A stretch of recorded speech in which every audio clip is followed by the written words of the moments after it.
요즘 사람들요, 건강에 대해서 관심이 많고 질병에 대해서 많은 걱정을 하고 있는 것 같습니다. 특히나 중부지방을 일대로 AI 바이러스가 지금 돈다고 하는데 사람에게 감염되지 않을까 걱정합니다. 바이러스에 대해서 사람들이 민감하죠. 더 나아가서는요, 한번 걸렸으면 고생을 많이 하게 되는, 완치해도 고생을 하게 되는 암 증상에 대해서도 사람들이 많이 민감합니다. 예민합니다. 관심이 많습니다. TV 건강 프로그램을 보고 있으면요, 의사 선생님이 나와서 허리가 아프고 가슴에 통증이 있고 머리가 아프면 어떠한 데가 아픕니다 이렇게 말하면요, 전부 자기한테 하는 이야기 같아요. 내 허리 아픈데, 편두통이 생기고 이러면 어떻습니다? 내 편두통이 있는데. 가슴이 조여하는 현상이 있으면 내 가슴 조이는데. 전부 자기한테 이야기하는 그런 이야기 같습니다. 그래서요, 건강에 관심이 많아서 그런 프로그램을 늘 TV를 틀어놓고 보시는 분이 건강한 것이 아니고 걱정이 많습니다. 오래 사는 것도 좋지만요, 건강하게 오래 사는 것 참 중요하지요.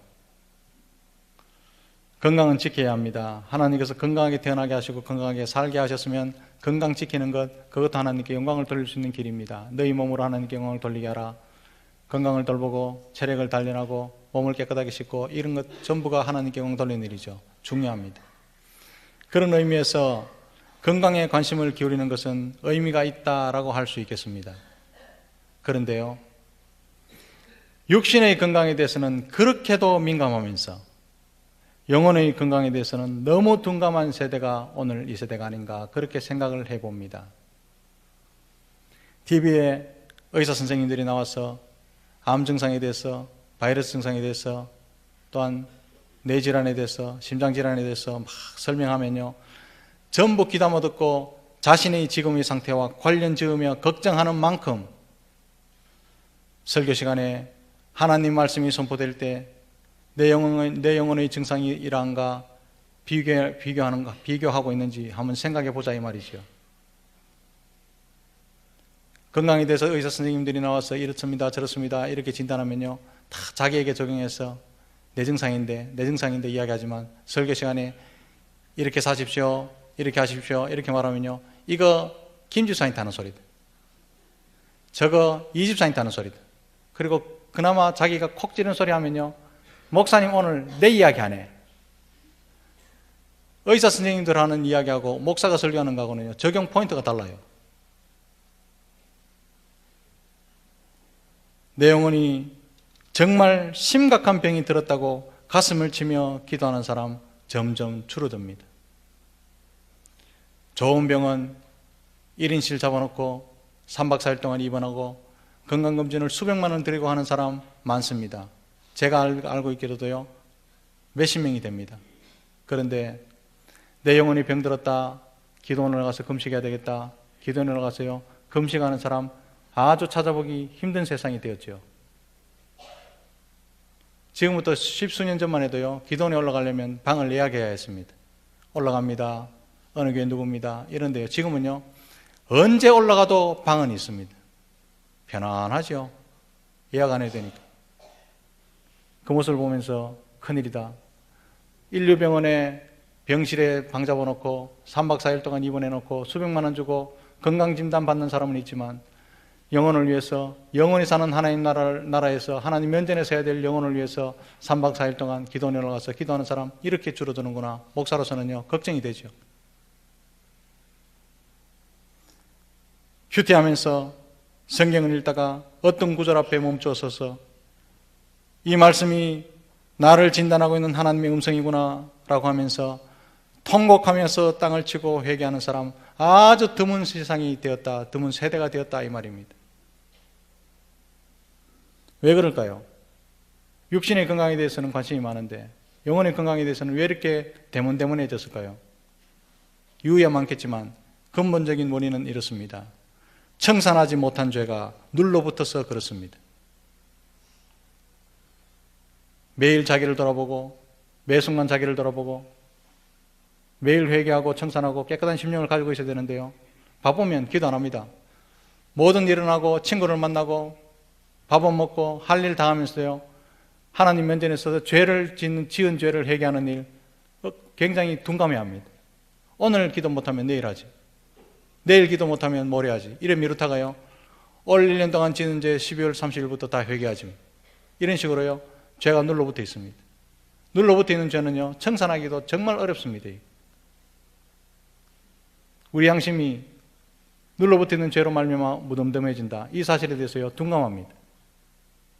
죄는요, 영적 감각을 무디게 만듭니다.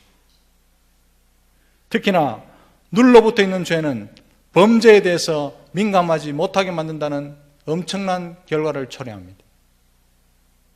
기도원에 가서 기도하고 내려오면요, 세 가지 특징이 있습니다. 말할 수 없는 평강이 가슴에서 와요. 하나님 주시는 거죠. 두 번째는요, 기쁨이 넘칩니다. 하나님을 바로 볼 수 있게 되었다. 세 번째는요, 죄가 그렇게 아픕니다. 민감합니다. 그런데 눌러붙어 있는 죄의 특징이 뭐냐면, 죄를 지어도 변명합니다. 죄를 지으면요, 내만 그렇게 짓나? 저 앞에 설교하는 목사도 죄 아마 짓을 기다. 기도하는 장로님도 아마 죄인일걸? 로마서 3장에 보면 모든 사람이 죄를 범하였으면 했으니까 저 집사님도 죄인일 거다. 변명하고요, 내만 죄 짓습니까 하나님? 항변합니다. 다윗과 사울의 차이가 뭔 줄 아십니까? 사울 임금은요, 하나님 말씀에 청종하지 못했을 때 사무엘이 찾아가서 왜 하나님 말씀을 청종하지 않았습니까? 그렇게 질문할 때 하나님 말씀 청종했습니다. 사무엘이 말합니다. 그러면 내게 들리는 이 양과 염소의 이 울음소리는 무엇입니까? 하나님께 드리려고 그래 가져온 겁니다. 사무엘이 화가 나서 돌아섰죠. 그때 사울이 하는 이야기가 있습니다. 내가 범죄하였을지라도 백성들이 장로들과 이스라엘 앞에서 나를 높이사 내 이름의 명예를 위해서 나와 함께 가서 경배드리게 해 주십시오. 이게 사울이었습니다.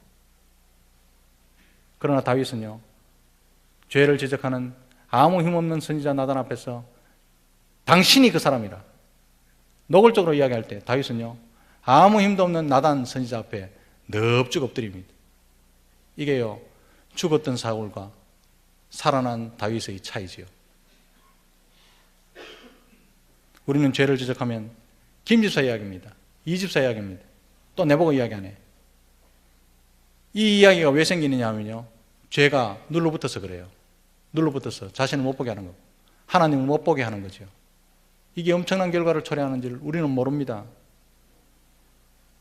결국은 영적인 일에 게으르게 만들고 죄를 짓게 되면요, 하나님과 점점 멀어지게 만들죠. 사랑하는 성도 여러분, 바로 이것이 현대에 가장 사단이 자주 쓰는 사단의 전략입니다. 죄에 대해서 둔감하게 하고 기도원을 텅텅 비게 만들고 기도하지 못하게 만들고 죄 니만 짓는 거 아니다 위로하게 만들고, 그래서요, 하나님과 점점 멀어지게 만드는 것, 사단이 현대사회에서는 가장 최신 전법, 전략입니다. 그래서 사랑하는 성도 여러분, 죄가 이 세상의 어떤 질병보다 더 무섭다는 사실을 기억하시기를 바랍니다. 암보다 더 무섭습니다. 바이러스보다 훨씬 더 무섭습니다. 본시편의 저자 다윗도 죄를 지었을 때는 몰랐어요. 다윗이 어떤 사람입니까? 천하의 다윗이잖아요. 성경을 기록한 것 시편에도 얼마나 많습니까? 그런 하나님의 사람, 영의 사람 다윗도요, 죄를 지을 때는요, 무덤덤했습니다. 지은 죄를 덮기 바빴죠. 그런데 죄를 깨닫고 회개하고 나니까요, 죄가 이렇게 잔인한지, 죄가 이렇게 잔악했는지 뒤에서야 깨닫게 됩니다. 돌아보니까 죄는 다윗 자신에게서 많은 것을 빼앗아갔는데 그것도 중요한 것을 다 빼앗아갔다는 사실을 고백한 것이 오늘 본문 시편 51편의 내용입니다. 본시편이 시작될 때 1절 위에 표제가 나오죠. 표제에 이런 말이 있습니다. 다윗이 바세바와 동침한 후 선지자 나단이 왔을 때라고 기록하고 밝혀놓고 있습니다. 시편 51편 별로 길지 않습니다. 집에 가서 한번 찬찬히 읽어보십시오. 시편 51편 전체를 읽어보면요, 다윗은 죄를 짓고 나서 마음 편할 날이 하루도 없었다고 고백합니다. 사랑하는 성도 여러분, 성도는요, 죄와 더불어 살 수 없는 존재라는 사실을 기억하시기를 바랍니다. 성도라면 말입니다. 택한 백성이라면 말입니다. 죄와 더불어 살 수 없는 존재. 죄를 지으면요, 괴롭습니다. 불안합니다. 초조합니다. 그럼에도 불구하고, 교회 다님에도 불구하고, 죄를 지으면서도 마음이 편안하다면 그 사람이 성도일까요? 위험한 이야기 한번 해보겠습니다. 그런 사람이 택한 백성일까요? 편안하게 죄 짓습니다. 그러면서요, 죄 짓고 숱하게 많은 돈을 모아놓고는 하나님이 주신 지혜로 모았다고 이렇게 변명하는 거죠. 사울과 다를 바 있습니까? 똑같죠. 성도는 죄를 지면 마음이 아파야 됩니다. 괴로워야 되고요, 긴장이 돼야 되고요, 초조하고 불안해야 됩니다. 죄를 안 짓는 사람이 있습니까? 지을 수 있습니다. 그러나 죄를 짓고 난 뒤에 불안해야 성도라 이 말입니다. 오늘 본문은 다윗이 범죄함으로 잃어버린 것들을 회복시켜달라고 처절하게, 아주 처절하게 부르짖는 기도의 내용입니다. 가슴을 찢듯이 그렇게 부르짖습니다. 다윗이 범죄로 인해서 잃어버린 것이 무엇입니까? 첫 번째는요, 10절 말씀에 정한 마음과 정직한 영을 잃어버렸답니다. 정한 마음을 잃어버렸다는 말이 무슨 말입니까? 이 말은요, 도덕적 감각이 마비되어서 더러운 것을 더럽다고 생각하지 못하고 부끄러운 것을 부끄럽다고 생각하지 못하는 상태, 이것이요 바로 정한 마음을 잃어버린 상태입니다. 오늘 한국에 최모 여인 한 사람 때문에 온 나라가 벌집 수신한 것처럼 됐잖아요. 왜 그렇습니까? 그 사람이요, 도덕적 감각이 마비돼서 그래요. 양심이 마비돼서 그렇죠. 야금야금 날았던 띠모니까 재밌거든요. 도덕적 양심이 마비되니까요, 온 나라를 지금 이렇게 만들었습니다. 교회 안 다니는 사람이라 그럴 수 있다 생각하지만요, 교회 다니는 사람이 이런 사람 없을까요? 도덕적 양심이 마비된 사람, 그런데 그것을 자랑 삼아 다니는 사람 있을 수 있습니다. 다윗도 그랬습니다. 다윗이 바세바와 동침하고 임신했다는 소식을 듣게 되자 처음에는요, 양심이 살아있어서 걱정이 됐겠죠. 불안하고 초조했겠죠. 그런데 회개하기보다는 그것을 감추기 위해서 더 더럽고 더 얍삽하고 더 추한 죄를 짓게 되고요, 그 죄를 덮기 위해서는요, 사람 죽이는 살인도 감행합니다. 그것도 비겁하게 자기 충성스러운 신하를요, 비겁한 장소에 데리고 가서 비겁한 방법으로 죽입니다. 그러다 보니까 양심이 점점 무뎌지고 나중에는요, 죄에 대한 감각조차 없어지게 된 사람이 천하의 다윗이었습니다. 결국 거룩한 마음을 상실하게 되고 회개하지도 못하고 하나님 앞으로 나올 생각조차 못하고 있던 사람, 그 사람이 범죄한 상태에 있던 다윗이었습니다. 사랑하는 성도 여러분, 하나님을 아는 성도라면 도덕적 감각이 무뎌져서는 안 된다는 사실을 기억하시기를 바랍니다. 성령을 따라서 사는 증거 중에 하나는요, 지극히 도덕적인 사람, 지극히 윤리적인 사람, 지극히 상식적인 사람이 되어가는 것이 성령 충만한 사람입니다. 우리 한국에 독특한 교단의 영향을 많이 받아서 성령 충만이라고 말하면 그 사람 이상하게 됐다더라, 머리가 살짝 됐다더라, 훌쩍훌쩍 뛴다더라, 이런 인식이 많이 잡혀 있어서 그렇죠. 진짜 성령 충만한 것은 지극히 정상적인 상태로 돌아오는 것을 성령 충만이라고 말합니다. 지극히 상식적인 상태, 지극히 윤리적인 상태, 지극히 도덕적인 상태, 그 상태로 돌아오는 사람을 성령을 따라 사는 사람, 성령 충만한 사람이다, 그렇게 말하죠. 그런데 교회를 오래 다닌 사람 중에, 교회를 오래 다닌 사람인데도 말이 안 통하는 사람이 있어요. 도덕적으로 잘못돼서 상식적으로, 상식이 벗어나서 말하면요, 내가 이 교회 얼마나 오래 다녔는데, 공로가 얼마인데, 했던 일이 얼마인데, 이런 식으로 말하는 그런 사람이 있습니다. 왜 그럴까요?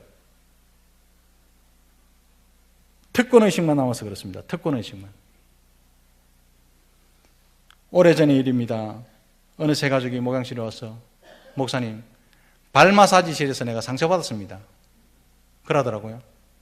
발 마사지실에서 충성하는 사람밖에 없는데 웬일입니까? 이래 물으니까 제가 줄을 순서를 1시간 반 동안 기다리는데 어느 권사님이 줄도 안 서고 들어와서 일단 침대에 들어눕더라 이 말입니다. 그리고 상처를 받았다고 했대요.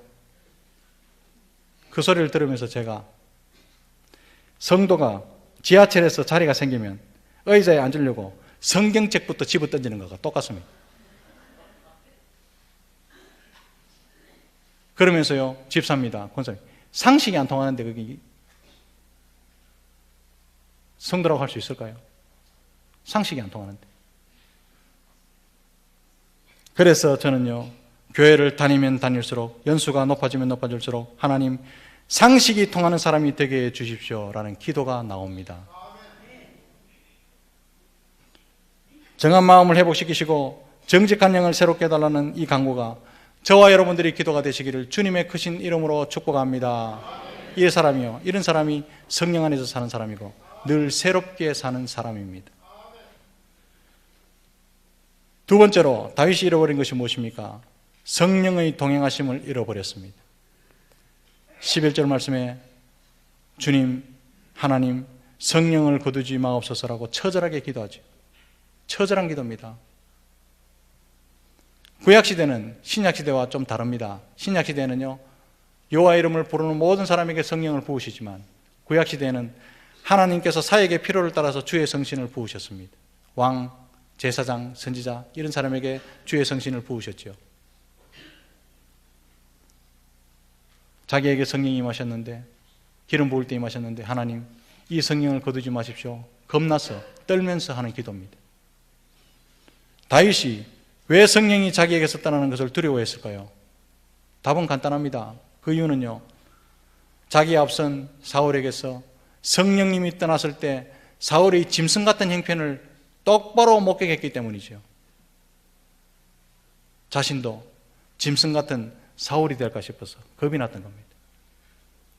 사울에게서 성령이 떠났을 때요, 악신에 휘둘려서 사람이 아니라 짐승처럼 거품 흘리고 뒤로 넘어가는 모습을 하프를 타면서 노래하면서 사울을 진정시키기 위해서 그것을 옆에서요 또렷하게 봤습니다. 성령이 떠나면 짐승이 되는구나. 과연 성령이 떠날 때요, 사울은 따라오는 사람이 없어도 불안했습니다. 초조했습니다. 화가 나면요, 화날 일도 아닌데 분노가 통제가 안 됐습니다. 그래서 들고 있는 것이 창이면 창을 던지고 칼이면 칼을 던져서 사람을 벽에 박으려고 했습니다. 이게 사람입니까? 들짐승이지. 모든 사람을 의심했습니다. 충성스러운 신하를 시기했습니다. 극에 가서는요, 발작을 일으키고 거품을 물고 뒤로 넘어갔습니다. 이런 사람이 아닌 짐승 같은 모습을 다윗은 쳐다봤습니다. 성령이 떠나면 저렇게 되는구나. 구약에는요, 성령의 역사가 이렇게 강했습니다.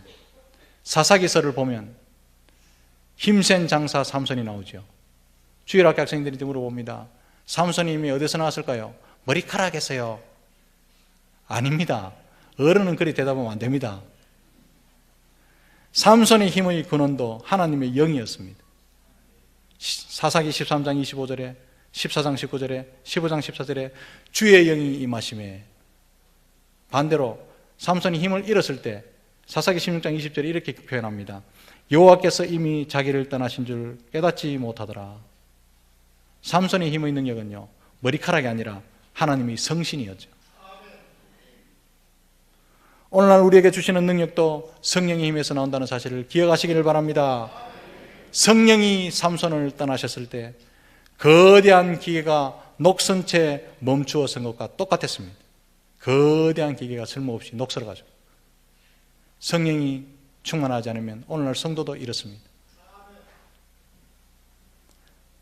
구약시대나 지금이나 하나님의 백성들이 이 세상에서 승리하며 사는 비결은 성령을 쫓아 사는 방법밖에 없다는 사실을 기억하시기를 바랍니다.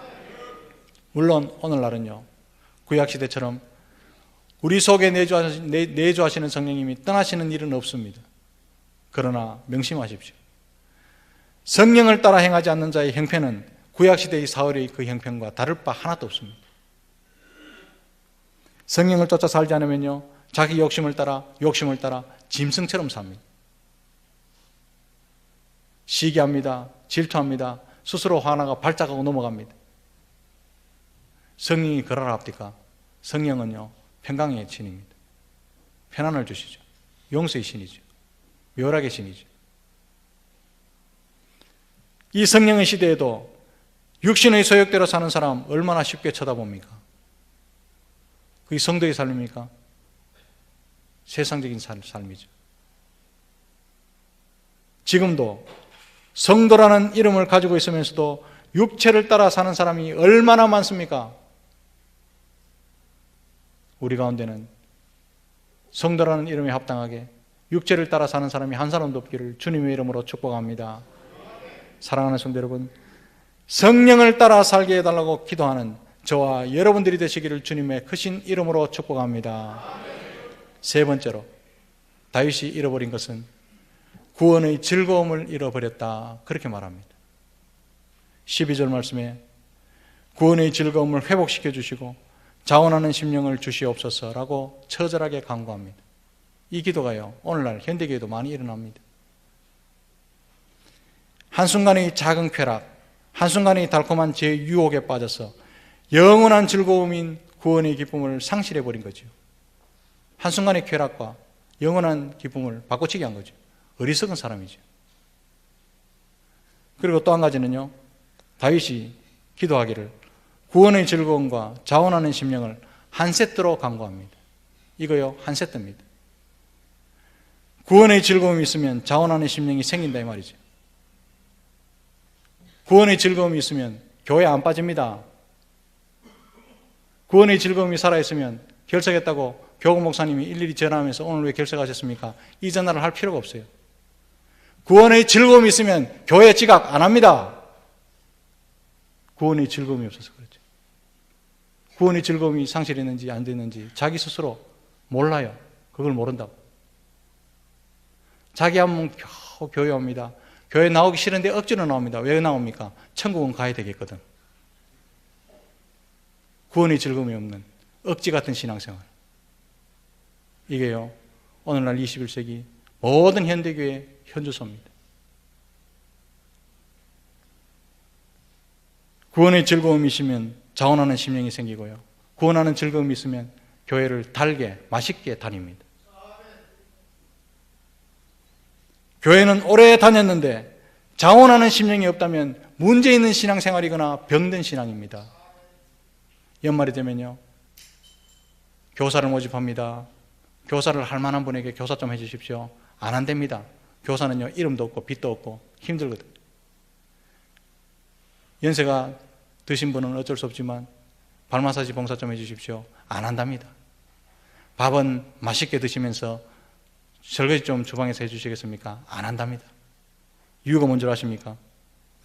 자신이 받은 구원이 얼마나 값진 것인지, 얼마나 가치 있는 것인지 몰라서 그래요.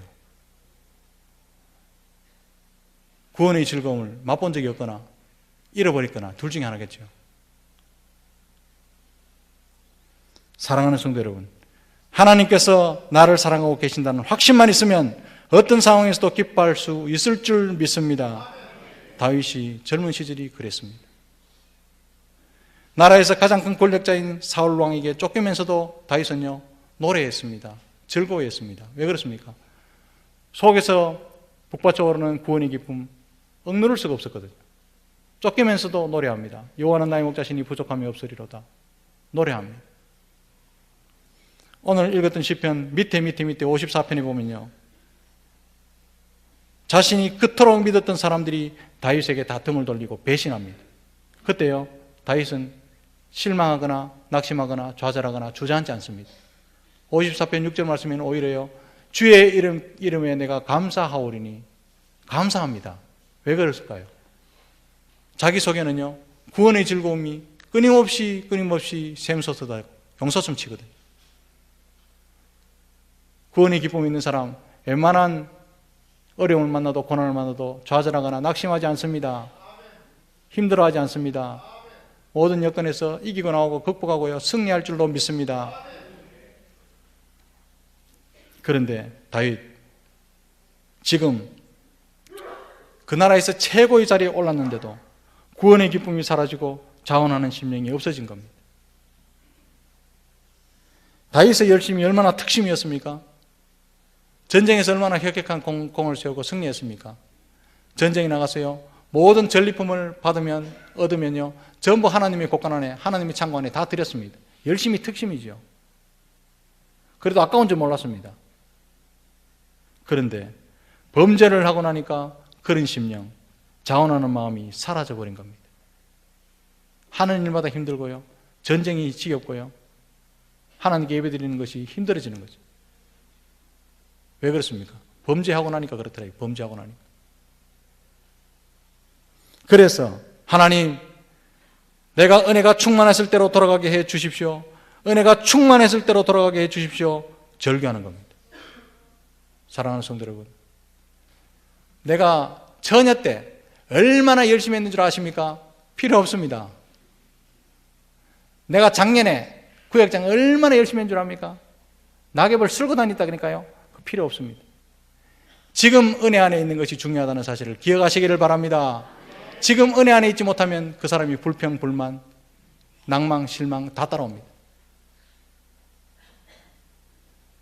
드릴 때 아깝고, 봉사할 때 왠지 바빠지고, 섬겨야 할 때 몸살이게 되고 변명하게 된다면 지금 가장 먼저 회복해야 될 것은 건강도 아니고 물질도 아니고 구원의 즐거움이라는 사실을 기억하시기를 바랍니다.